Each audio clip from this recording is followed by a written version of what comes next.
Pencurian di tempat usaha dialami salah satu booth kontainer yang berada di Ilir Timur 2 Palembang pada dini hari. Pencurian diketahui saat pemilik usaha melihat kunci kontainer sudah terbuka pagi harinya. Barang serta uang tunai yang berada di dalam hilang termasuk kamera CCTV yang terpasang.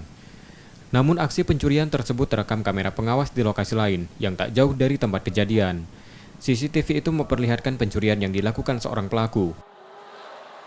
Cuma semalam kan kebobolan, kehilangan kan, sekitar jam setengah 4. Dia mobil ke dari pintu belakang, dia mobil pakai linggis, congkelnya kan, sekitar jam setengah 4. Barang hilangnya, kapseler presan itu, jam, kompor, gas, teko, CCTV kita juga di mbeknya juga, sempat dijingoknya mbeknya juga.